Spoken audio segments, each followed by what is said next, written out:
사건은 사익이나 특정 세력을 위해서 쓰여지면 안 됩니다. 그의 이 말이 유독 기억나는 이유가 무엇일까요?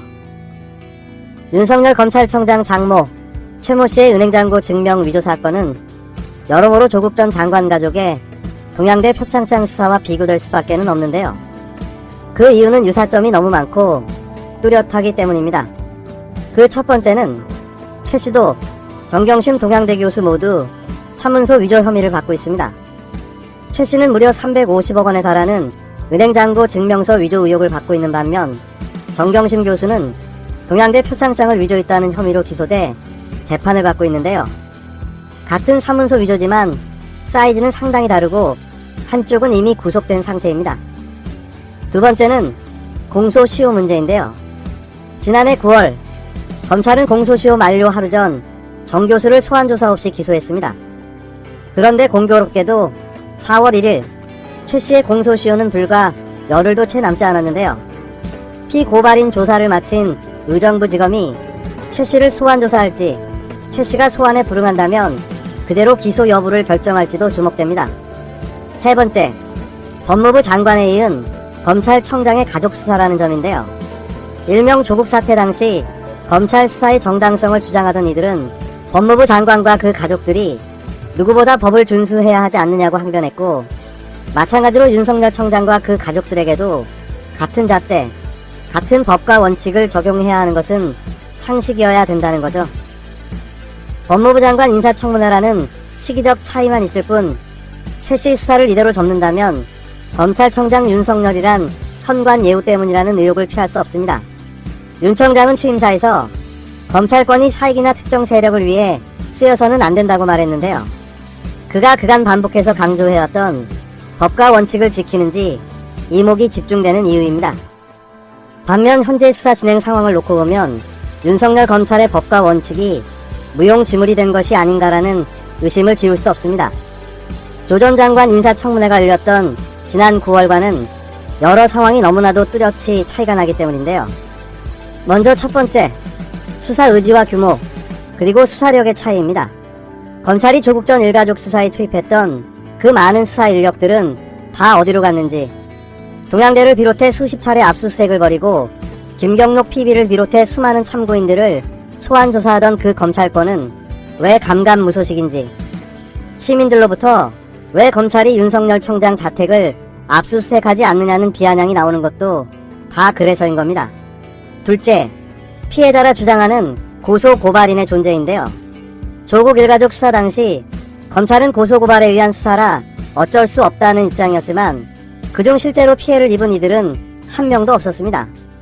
모두 자유한국당 의원이나 보수단체 회원들의 고소고발이었는데요. 보수야당과 보수시민단체의 고발장은 윤 청장이 인지수사를 진두지휘한 것이 아니냐는 문제 제기에 대한 발뺌의 근거이기도 했습니다.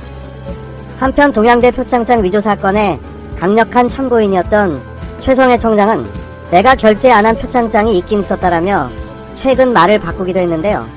하지만 최 씨 사건은 정대택 씨 등 피해를 주장하는 진정인들도 고발인들도 분명한 겁니다. 셋째, 언론과 정치권의 상이한 반응입니다. 20일 고일석 전 중앙일보 기자는 페이스북을 통해 동양대 표창장 위조 의혹과 윤 청장 장모 최 씨 의혹이 최초 불거진 열흘간 주요 14개 방송 언론의 보도량이 무려 18배가량 차이가 난다고 주장하기도 했는데요. 이러니 당연히 국민들의 지탄과 비난을 받을 수밖에 없는 거죠. 누가 봐도 편파 수사, 봐주기 수사, 거기에 은폐가 의심되는 정황들마저 나오고 있으니 어떻게 문제가 안 될 수가 있겠습니까? 이건 철저하게 내로남불의 이중잣대, 선택적 정의일 수밖에 없는 겁니다. 상황이 이쯤 되니 윤 청장의 장모인 최모 씨 사건 의혹이 올 하반기 출범하는 고위공직자범죄수사처 수사대상 1호 사건이 될 것이라는 법조계의 관측이 나오고 있는데요.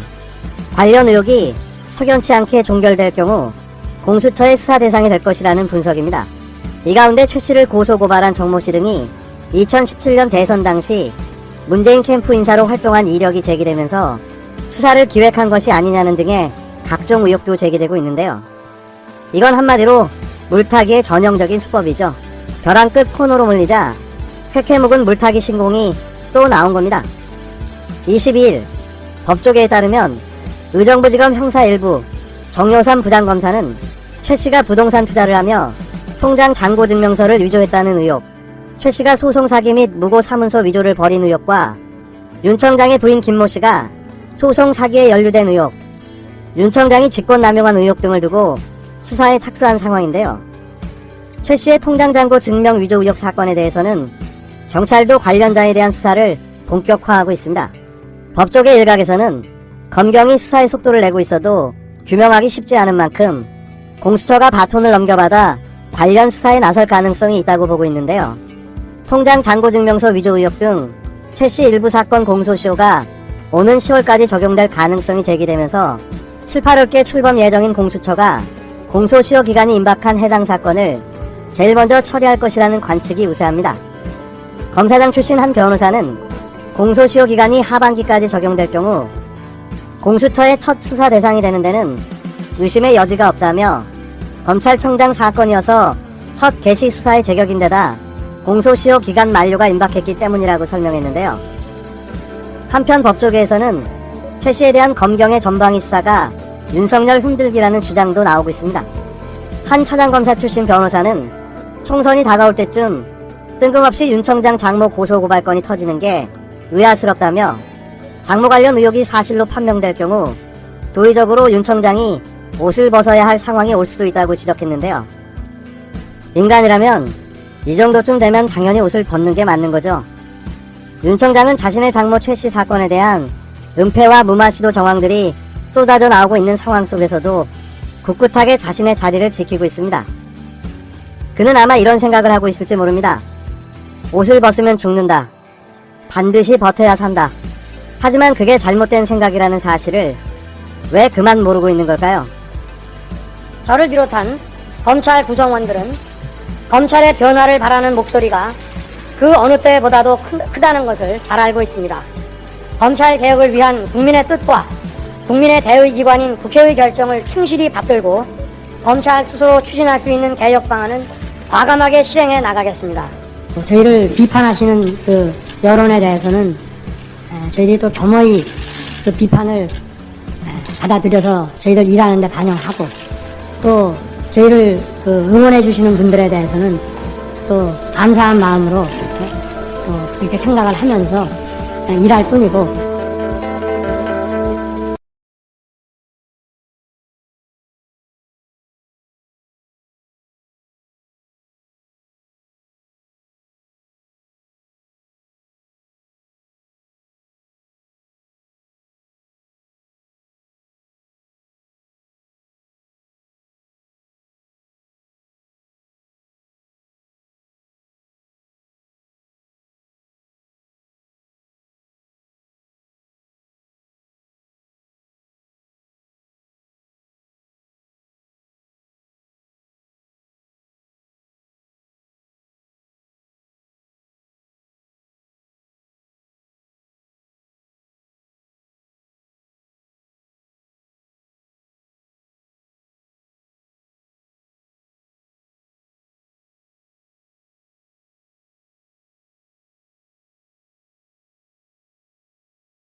당신들이 최순실.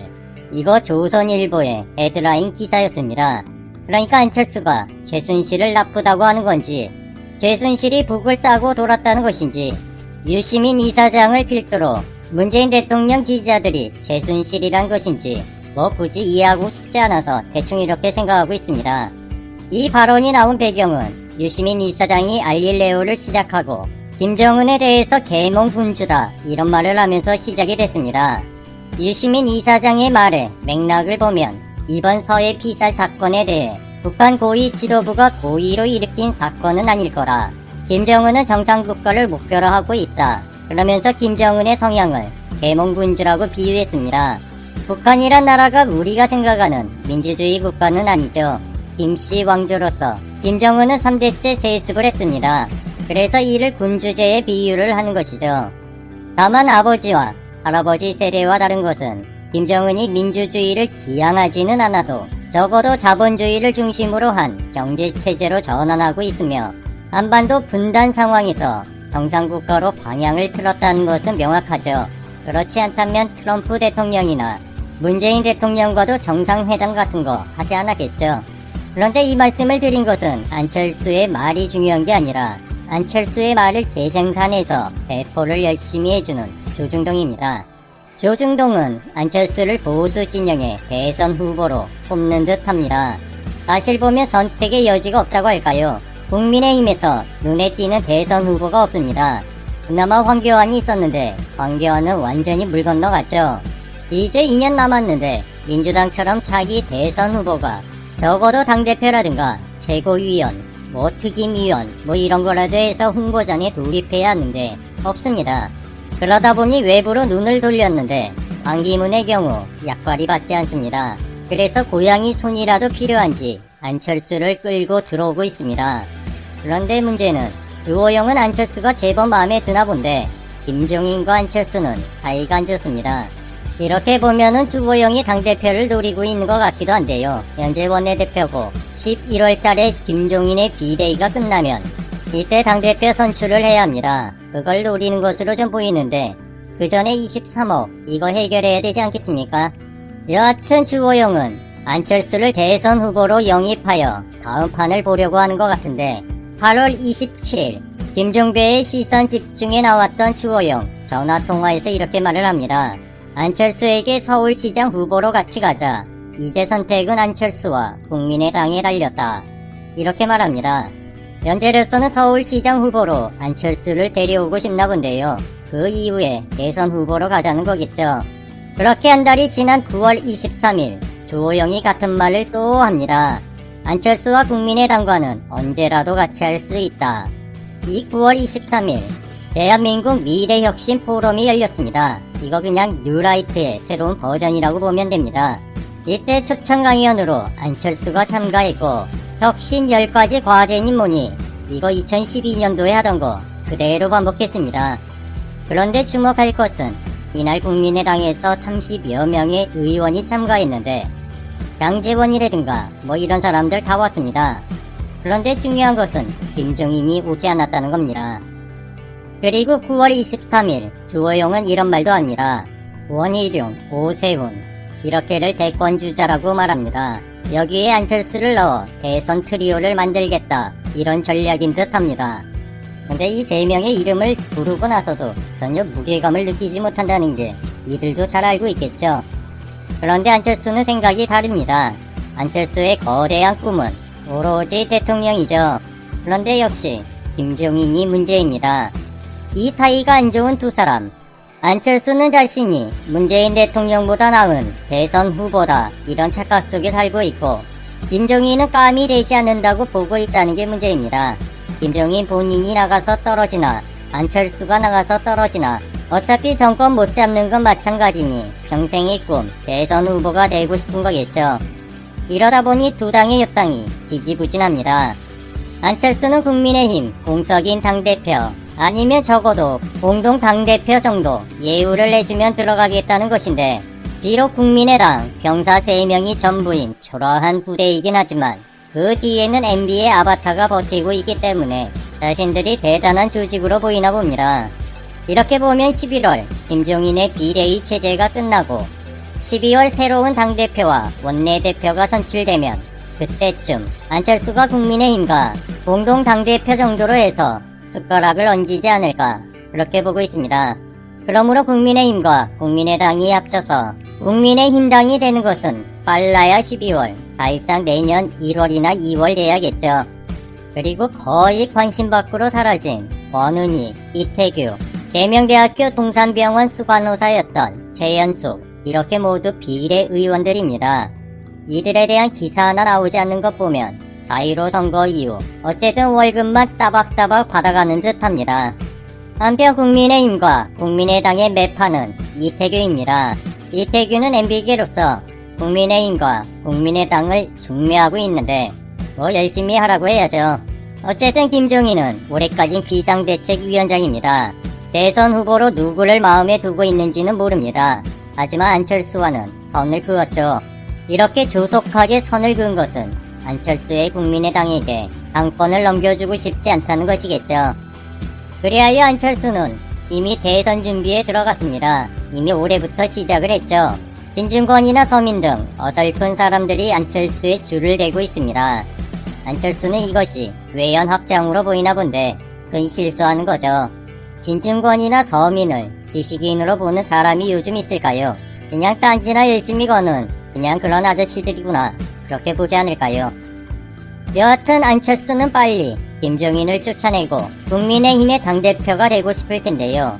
그런데 국민의힘에서 4선, 5선 재선한 거주대감들이 많은데요. 시민들이 그들의 이름을 모른다고 해도 그들 사이에선 만만하게 봐선 안 될 것입니다. 만약에 박덕흠 사건이 나타나지 않았다면 박덕흠도 이명박처럼 대선 후보가 됐겠죠. 그리고 이들은 대선 후보가 누가 됐던 사실 관심 없습니다. 자신들의 자리를 보존해줄 당대표가 매우 중요한데 다음 국회의원 선거는 대선이 끝난 2년 후입니다. 그러니 대선 후보 같은 거 관심이 없죠. 윤석열로 넘어가겠습니다. 6월까지만 해도 윤석열은 국민의힘에서 밀던 대선 후보였습니다. 지난해부터 국민의힘은 윤석열을 꾸준히 밀었습니다. 조국 대전을 비롯해 울산 고래고기 사건, 유재수 사건, 패스트트랙, 국회 난동 사건까지 여기에 나경원도 있죠. 국민의힘의 입맛에 맞는 수사를 하거나 수사를 하지 않았죠. 이때까지 이렇게 말 잘 듣는 검찰청장을 아마도 국민의힘도 보지 못했을 것입니다. 그렇게 사이가 좋았던 그들이 갑자기 멀어졌습니다. 최근 수사가 빠르게 진행되는 장모와 부인 김건희 사건, 도이치모터스의 전환 사채와 코바나 컨텐츠의 후원, 기업들의 후원이 공교롭게도 윤석열이 서울중앙지검으로 옮기면서 코바나 컨텐츠의 후원이 대폭 늘었죠. 그러니 뉴스타파를 비롯해 MBC에서 집중적으로 보도를 했고 법무부에서도 이에 대한 감사를 준비하고 있다는 소식입니다. 그러면서 자연스럽게 윤석열도 이 수사에 대해서 보고를 받지 않겠다, 이렇게 선을 그었습니다. 국민의힘에도 싱크탱크, 여의도 연구소가 있습니다. 뭐 이들 실력이 별로이긴 한데 어쨌든 있긴 있습니다. 그들이 이 사건의 내막을 분석은 잘못해도 알고는 있겠죠. 보시면 최근 윤석열에 대해 옹호하는 국민의힘 의원의 발언이나 조중동에서도 장모나 김건희를 위한 논평이 없습니다. 이는 윤석열 띄우기를 멈추고 국민의힘이 자체적으로 대선 후보를 물색하는 그 과정과 연계해봐야 합니다. 참고로 이러다 윤석열 완전히 팽당하면 부인도 장모도 사이덕에 미룬 감옥에 가셔야 할지도 모르는데요. 검찰 쪽에서 수사하고 있는 사건 하나가 있습니다. 이 사건은 장모의 장고 증명서 위조 사건입니다. 이 사건이 왜 파장이 커졌는지, 왜 국민의힘과 조중동이 손절을 한 것인지 살펴보도록 하겠습니다. 장모가 위조한 장고 증명서 모두 4장이고 무려 350억 원어치입니다. 이 은행이 신한상호저축은행입니다. 추후에 신한저축은행으로 바뀝니다. 이는 우리가 말하는 대형은행과 달리 제2금융입니다. 그러니까 양성화된 사채업자란 뜻이죠. 2012년으로 시계를 돌리겠습니다. 2012년도 금융감독위원회가 영업정지를 시킨 제2금융사가 꽤 많았습니다. 이름 들어보시면 예전에 광고를 많이 접하신 회사들입니다. 솔로몬 저축은행, 한국저축은행, 미래저축은행, 한주저축은행 등 바로 영업정지가 됐고 은행의 오너들은 다 잡혀갔습니다. 당시 이명박의 조카 사위를 비롯해 이상득, 박지만의 부인 서양이 등 알만한 사람들이 이 제2금융비리와 연관이 있다고 해서 시끄러웠죠. 그런데 중요한 것은 이때 신한저축은행은 회장이 구속되지 않고 임원 2명만 기소되었다는 것입니다. 이거 말이 안 되죠. 이 신한저축은행의 회장 자기 자본 비율이 100%입니다. 그러니까 말은 법인 주식회사인데 그냥 개인 회사입니다. 그런데 이때 수사 지휘를 한 게 바로 윤석열이었습니다. 요 신한저축은행과 윤석열 이야기 본 뉴스타파에서 나올 거라 요 정도에서 마무리하겠습니다. 그런데 예고라디오가 주목하고 있는 것은 바로 이것입니다. 윤석열의 장모가 위조한 장고 증명서. 이 장고 증명서의 은행이 바로 신한저축은행입니다. 그래서 예전부터 이게 참 이상하다 이렇게 생각하고 있었는데 설마 했던 일들이 이렇게 연결이 되곤 합니다. 윤석열이 제2금융회사들의 비리를 수사한 것은 바로 2012년이고 이명박 시절입니다. 그리고 장모가 잔고증명서를 위조한 것은 이듬해인 2013년입니다. 그러니까 2013년도에도 다른 저축은행들의 수사가 이어졌고 2012년도에 기소된 사람들은 2013년도에 재판을 받고 있었습니다. 그런데 우연히 윤석열의 장모 최씨가 신한저축은행에 돈을 넣어놓고 잔고증명서를 받아 이를 위조했다는 것이죠.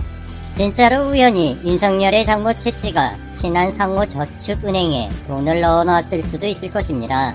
설마 당시 제2금융사들이 통장만 만들면 알아서 비자금을 꽂아줬다는 소문이 돌기는 했지만 뭐 확인된 바는 없기 때문에 절대 그런 용도로 통장을 만든 건 아니겠죠. 세상이 막 나간다고 해도 설마 검사장이었는데 이런 식으로 비자금을 막 꽂아주고 그런 건 아니겠죠. 참고로 이명박 때 농협 서버가 다운되고 데이터가 삭제된 일이 있었습니다. 당시 정부에서 북한이 해킹했다 뭐 이런 말을 했었죠. 그래서 사람들이 이런 말도 했었습니다. 비자금 굴린 거 삭제하느라 그랬다. 해외로 송금한 거 그거 삭제하려고 그랬다. 이런 음모론을 퍼뜨리는 사람들이 있었습니다. 예고 라디오는 절대 그런 생각 안 합니다. 그런데 말이죠. 장모 최씨의 잔고 증명서 위조 사건이 본격적인 수사에 들어가자 이 수사의 방향이 윤석열로 향하고 있습니다. 윤석열은 왜 유독 신한저축은행을 봐줬을까요? 그리고 신한저축은행은 왜 자기 회사의 잔고증명서를 위조한 장모 최씨를 고발조차 하지 않았을까요? 그리고 한 발 더 나아가 보면 이 잔고증명서를 위조해준 사람이 김건희의 친구이자 감사이사로 있던 김모 씨입니다. 이제까지 잔고증명서를 위조한 사람으로 자신이 그랬다 자백을 한 사람이기도 합니다. 이때 장모가 여러 차례 회사에서 요구를 해서 해줬다고 하는데요. 그 당시에 이 김이사라는 사람 36세 전후였습니다. 그러면서 이상하게 들었던 생각이 있는데 이 잔고증명서 위조는 2015년도 사기 파트너인 안씨가 금융원에 신고를 해서 위조임이 증명이 됩니다. 그런데 여기서 아주 이상한 건 안씨는 4장의 위조 잔고 증명서가 진짜라고 믿을 정도로 정교했다는 것이죠. 그리고 장모는 이 위조 증명서로 방자수표를 발행해 부동산에 투기를 했다는 것입니다. 이렇게 은행원도 깜짝 속을 정도로 김건희 씨의 친구인 김모 이사가 그렇게 위조를 잘했다 이런 것일까요? 그래서 직인도 위조했다는 것인데 당시 신한저축은행이 발행한 잔고 증명서의 직인은 디지털이 아닌 인주 직인을 썼습니다. 현재 공개된 잔고 증명서 이것을 보면 직인의 각도가 다릅니다. 흑백으로 복사를 하면서 직인의 농도가 다를 순 있어도 디지털 직인이라면 도장 자체의 각도가 달라질 순 없죠. 그러니까 도장을 찍을 때마다 도장의 회전각이 다르다는 뜻입니다. 그리하여 검찰의 수사는 점점 2012년도 저축은행 사건으로 가고 있습니다. 그 사이 윤석열의 장모가 신한저축은행으로부터 어떤 특혜를 받았는지도 수사 대상이 될 수밖에 없겠죠. 그리고 여기에 양재택과 윤석열의 관계가 또 나와야 합니다. 이것도 매우 중요한 내용인데 정대택 씨의 주장이라 이것은 더 확인하고 방송하겠습니다. 참고로 말씀드리면 곧 정대택 씨와 장모 최 씨의 재판이 열리면 방금 하려던 말 그때 다 나올 내용이긴 합니다. 이야기가 길어졌는데 이러한 정보를 국민의힘도 가지고 있습니다. 그래서 최근 윤석열 띄우기에 몰입했던 조중동이 아주 빠르게 안철수로 이동한 것입니다. 여기에 한동훈, 범원유착 사건까지 윤석열의 한계가 모두 드러나 버렸습니다. 이를 종합해서 보시면 국민의힘이 안철수를 선택하게 된 배경이 보이실 것이며 안철수가 통합하자는 국민의힘의 거듭된 요청을 왜 거부하는지 추정이 가능할 듯 합니다. 여기에 1월에 입국한 안철수, 이후 코로나가 대구를 휩쓸자 바로 자원봉사를 떠났죠. 이미 이때부터 안철수는 대선 행보를 시작했고 이것은 효과가 있었다고 봅니다. 이런 건 칭찬해 드리겠습니다. 참 잘하셨습니다. 대구에서 아주 신망이 높아졌죠. 참고로 안철수는 지난 19대 대선에서 문재인 대통령, 홍준표, 심상정, 유승민 무려 5명 중에서 3등을 했습니다. 1등은 문재인 대통령, 너무 당연하죠. 2등은 홍준표였으며 안철수는 22%를 받아 홍준표보다 4% 부족했습니다. 그리하여 20대 대선에서는 힘내시고 안철수가 꼭 2등 하시길 바랍니다. 19대에서 3등 했으니 20대에서 2등 한 계단 오른 건데요. 꼭 소원 성취하시기 바랍니다. 오늘의 예고입니다. 요즘 꼴보기 싫은 입상들, 진중권과 서민 등 안철수와 유튜브 방송도 하고 뭐 이런 거 보면 참 기분이 묘합니다. 안철수를 포함해서 저 3명이 하는 공통된 말은 문재인 대통령이 나라를 망쳤다. 경제도 망쳤고 공정도 망쳤고 정의도 망쳤다. 이렇게 외치는데 최근 서민이란 사람 박근혜 때보다 더 망쳤다. 이렇게 말합니다. 이분이 기생충 연구하는 학자라고 하는데 뭐 과학자겠죠. 그 분야에서야 으뜸인지 어떤지 모르겠지만 최소한 정치를 보는 눈은 참 tum스럽구나 이런 생각이 듭니다. 여기서 tum스럽다 오늘의 국어 시간을 잠시 갖도록 하겠습니다. 여기서 말하는 좀은 몸이 좀 쑤시다 이럴 때 쓰는 좀이 아닌 좀도둑의 좀입니다. 좀스럽다 좀 세게 발음을 해서 좀스럽다